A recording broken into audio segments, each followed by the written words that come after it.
Beats Productions.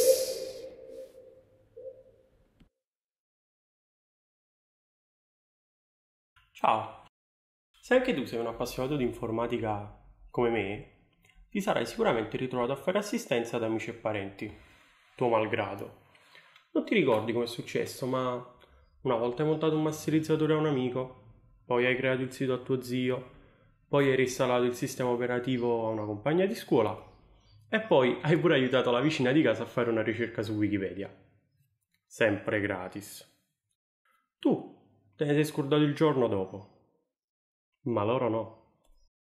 Ecco i 10 motivi per cui non dovevi farlo.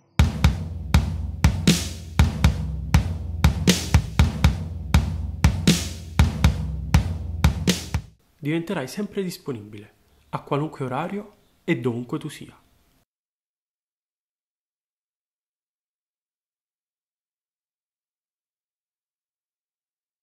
Ehi, bello, che fai? Mica ti disturbo.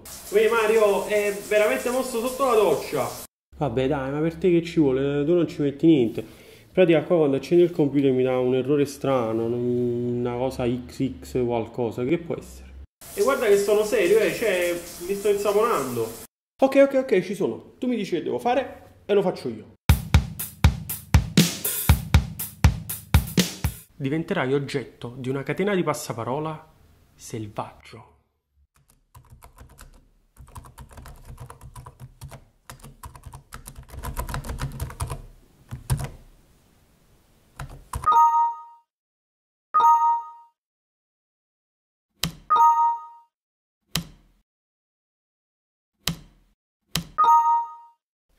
Questo computer si blocca sempre, ma come devo fare? Non ti preoccupare, poi chiamo un amico mio, Claudio, quello se ne intende di computer.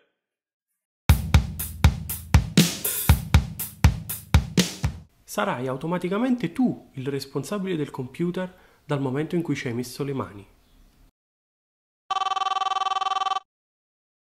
Ehi Mario, dimmi. Ti ricordi quando l'anno scorso mi hai installato Photoshop? Bene, stamattina vado ad accendere e non ne vuole sapere di andare. Ma non è che hai fatto qualcosa?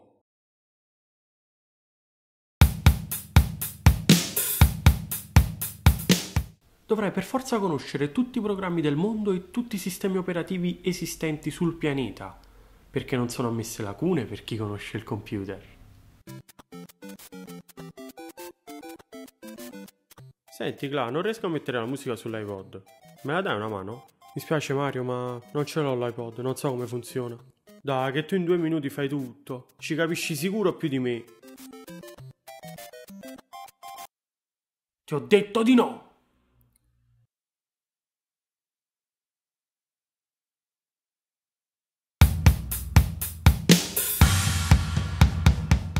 E poi diventerai per esteso la prima persona da consultare per qualunque oggetto che funzioni a corrente elettrica.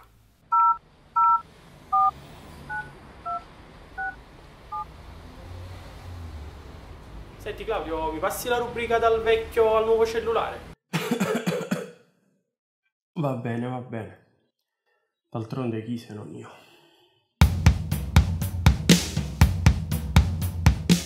Tutti penseranno che a casa possiedi tanti di quei componenti hardware da poterne fare un tesoro.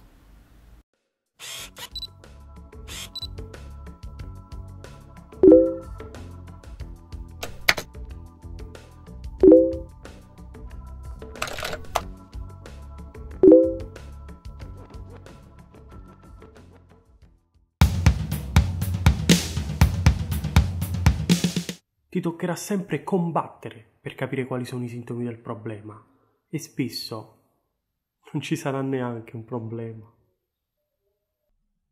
Claudio? Ehi Romina, dimmi. Scusami se ti rompo, ma il PC di nuovo non va. Cioè non si accende? No, si accende pure, ma poi non va. Ma cosa non va? Forse non carica il sistema operativo. Il che? Il sistema operativo sarebbe tipo Windows XP. Hai presente il logo quando si accende il computer? Ah, sì, quello mi esce. Dai, ma perché non passi di qua? Lo sai che non ci capisco niente di queste cose. va bene, vengo.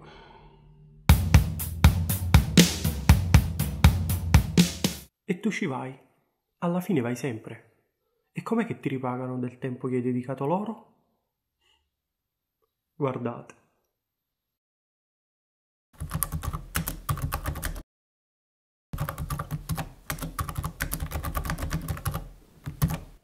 Ah, finalmente adesso funziona tutto. Te l'ho sistemato proprio da cima a fondo.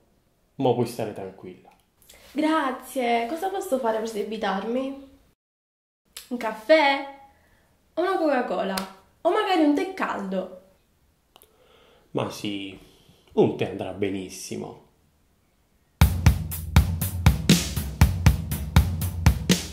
Sì, avete letto bene. Smanettone. Eh già, perché in fondo è questo quello che siamo, no? Perché i tecnici, quelli veri, sono tutta un'altra cosa.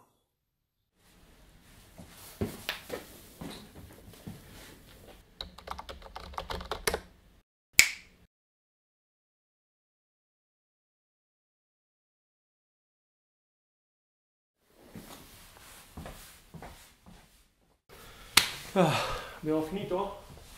No? Che manca? Ah già, il 10°. Ma che davvero vi serve il 10° motivo?